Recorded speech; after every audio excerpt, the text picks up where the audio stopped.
Para poder efectuar el estudio de la estructura microscópica de las células, tejidos y órganos del cuerpo humano, es necesario realizar cortes muy finos, colorearlos con distintas técnicas y hacer preparaciones permanentes que puedan ser observadas mediante el uso de distintos tipos de microscopios.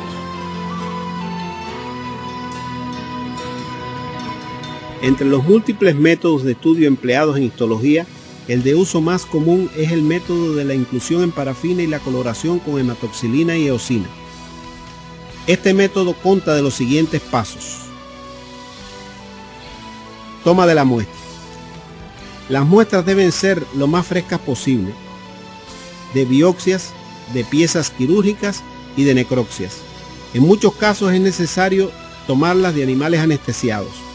Las muestras se lavan en suero fisiológico, se seccionan en fragmentos pequeños de aproximadamente 5 milímetros de grosor y se colocan en diversos tipos de sustancias químicas que actúan como fijadores.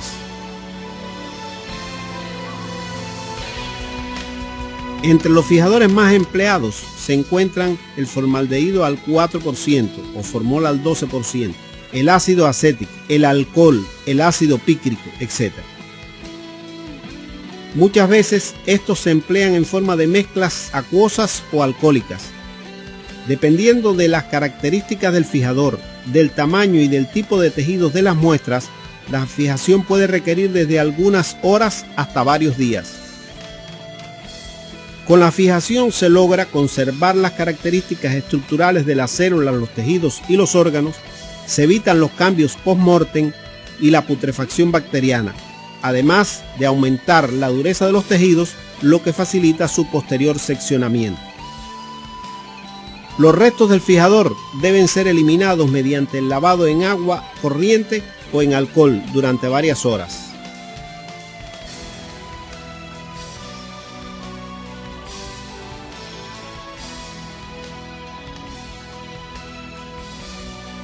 Como los tejidos contienen gran cantidad de agua y la parafina no es miscible con el agua, toda ella debe ser extraída mediante su sustitución por alcoholes de gradación creciente, desde alcohol de 50 grados hasta alcoholes absolutos. Esta operación se realiza en un procesador automático de tejidos. Como la parafina tampoco es miscible en el alcohol, este debe ser sustituido por un solvente orgánico como el silol, el cloroformo o el benceno, que sí son miscibles con la parafina. Este paso se denomina aclaramiento porque las muestras adquieren una apariencia translúcida. Los dos últimos depósitos del procesador automático de tejidos contienen parafina fundida a 60 grados centígrados. Allí, el solvente orgánico empleado es sustituido por la parafina y esta ocupa en el interior de las muestras todos los espacios que originalmente estuvieron ocupados por el agua.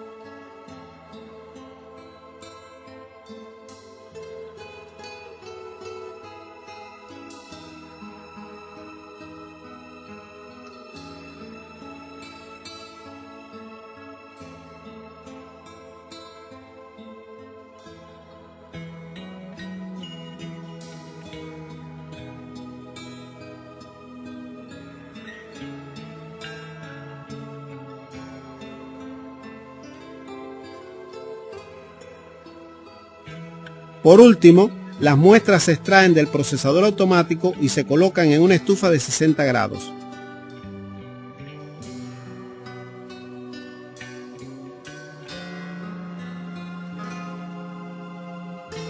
De allí se extraen y se depositan en moldes de papel llenos de parafina fundida. La parafina es solidificada rápidamente al colocar los moldes en agua helada.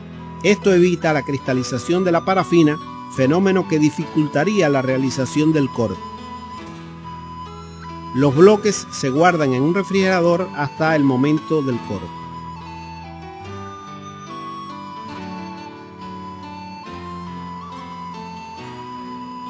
Los bloques de parafina con la muestra en su interior se montan en soportes metálicos y se colocan en un micrótomo donde se realizan cortes de 6 a 8 micrómetros de grosor.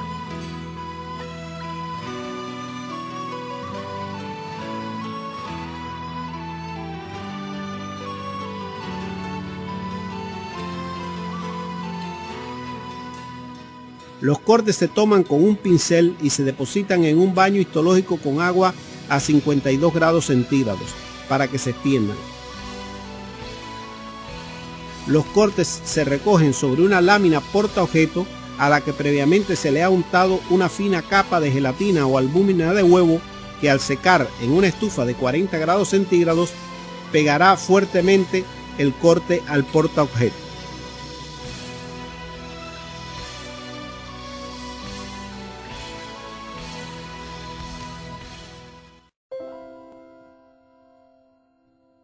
La mayoría de los colorantes están disueltos en agua o alcohol, por lo que no penetrarían en los cortes si de estos no se elimina la parafina. La parafina se elimina con el silol. Este a su vez es eliminado con alcoholes de gradación decreciente hasta el agua destilada.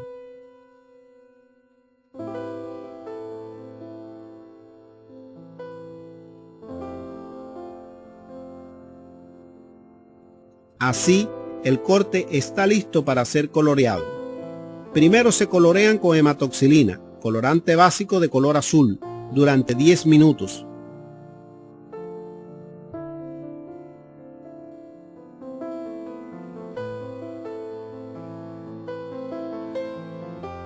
El exceso de hematoxilina se elimina con alcohol ácido.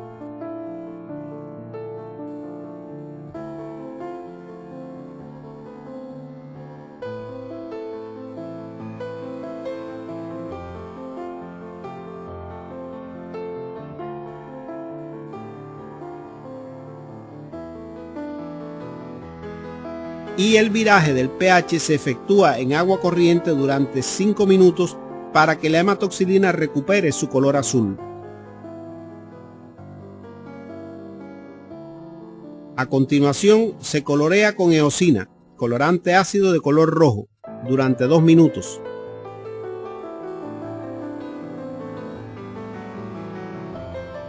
El exceso de la eosina se elimina con alcohol de 95 grados.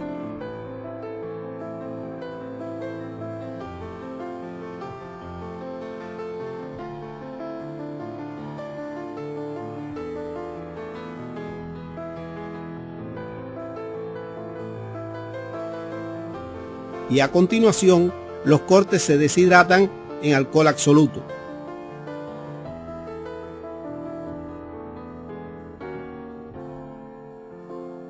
Se aclaran en silol, que sustituye al alcohol,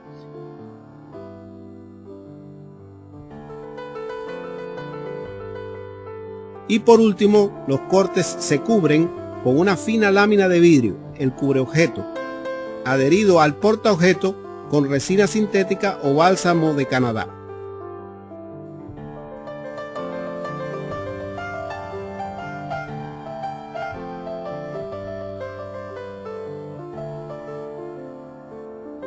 Las láminas coloreadas se dejan secar en una estufa de 40 grados centígrados durante 15 días y entonces estarán listas para su observación en el microscopio óptico.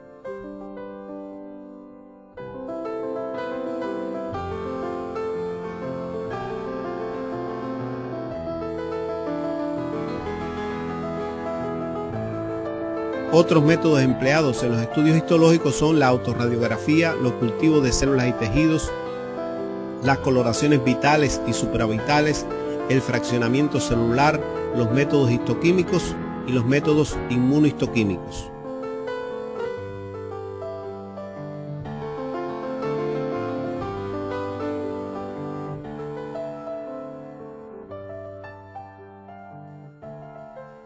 Con estos últimos se pueden identificar y localizar en células y tejidos antígenos determinados y compuestos específicos como proteínas y hormonas, mediante reacciones antígeno-anticuerpo.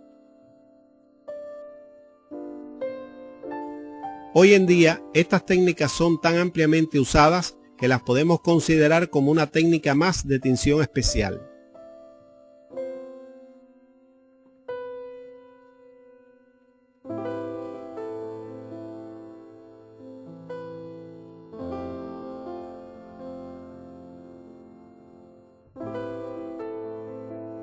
Son varios los métodos de tinción inmunoenzimáticos que pueden emplearse para localizar antígenos. La elección de uno u otro depende del tipo de muestra a investigar y del grado de sensibilidad requerido. Estos métodos se basan en reacciones enzima-sustrato que convierten cromógenos incoloros en productos finales coloreados.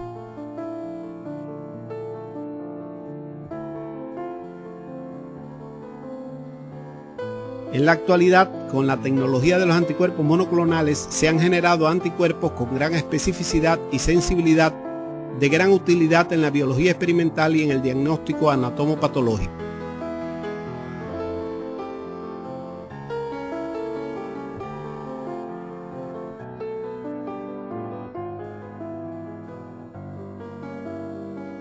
Un ejemplo de ello lo tenemos en la clasificación y diagnóstico de tumores malignos, especialmente de los tumores indiferenciados o de origen incierto.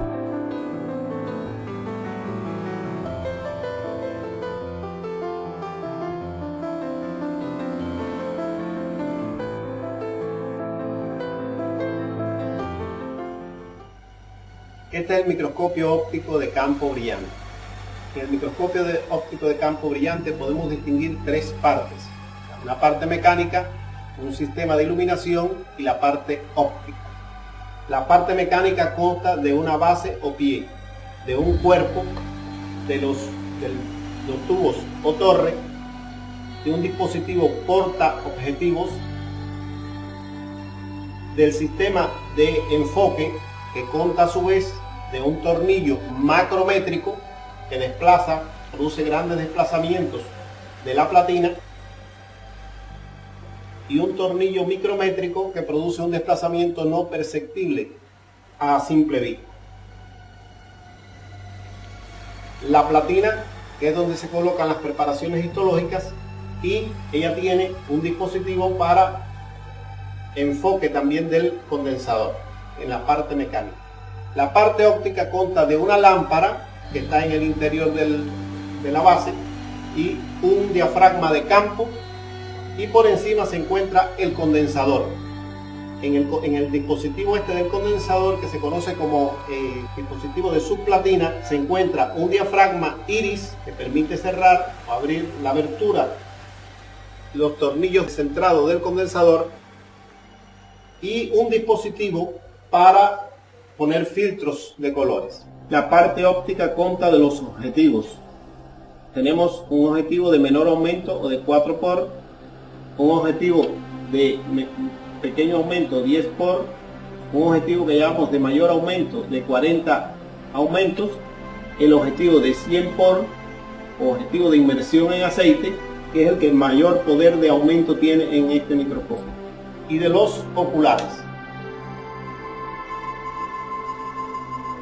El aumento del microscopio se obtiene multiplicando el valor de aumento que produce el objetivo por el aumento que produce los oculares. Para observar una preparación histológica en el microscopio óptico de campo brillante, lo primero que debemos hacer es detectar hacia qué lado se encuentra el cubre objetos en la preparación, porque esta parte debe ir hacia la parte superior, hacia el objetivo. Luego encendemos el microscopio, acercamos la platina a la preparación al objetivo panorámico y luego, mirando por los oculares, realizamos el enfoque de la misma. Una vez que se ha realizado el enfoque de la preparación, podemos analizar los detalles que queremos localizar a mayor aumento, y entonces los ponemos en el centro del campo. Luego de ponerlos en el centro del campo, rotamos hacia el objetivo de 10 y realizamos entonces el enfoque fino con el tornillo micrométrico. Igualmente podemos examinar la preparación, y si nos hace falta observar algún detalle con el objetivo de mayor aumento, lo colocamos en el centro del campo y rotamos y ponemos el objetivo de 40 por. Esto lo podemos hacer porque estos microscopios son parafocales, quiere decir que todos los objetivos enfocan en un mismo punto. Aquí estamos observando a mayor aumento con el objetivo de 40, y como el ocular es de 10 por, el aumento total con que estamos observando es un aumento de 400 por. Siempre mantenemos la mano derecha en el tornillo micrométrico. Al producir los desplazamientos de la preparación, puede que haya algún desajuste en el enfoque y entonces lo corregimos con el tornillo micrométrico. Una vez que estamos observando con los objetivos de mayor aumento, de 40 o de 100 por, no podemos maniobrar el tornillo macrométrico porque casi seguro que rompemos la preparación histológica, que cuesta mucho trabajo realizarla, como ustedes han visto anteriormente.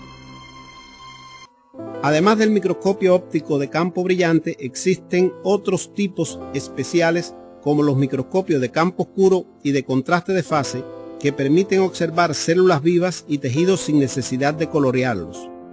El microscopio de polarización, que permite observar el fenómeno de la birrefringencia, y el microscopio de fluorescencia, muy empleado en las técnicas de inmunofluorescencia. Para aumentar el poder de amplificación y el poder de resolución se desarrolló el microscopio electrónico de transmisión. En ellos, las muestras son incluidas en resinas sintéticas como el epón y la araldita. Los bloques se cortan en un ultramicrótomo con cuchillas de vidrio. Los cortes son ultrafinos y se recogen sobre una rejilla de cobre y se contrastan con metales pesados. Y por último se introducen en el microscopio.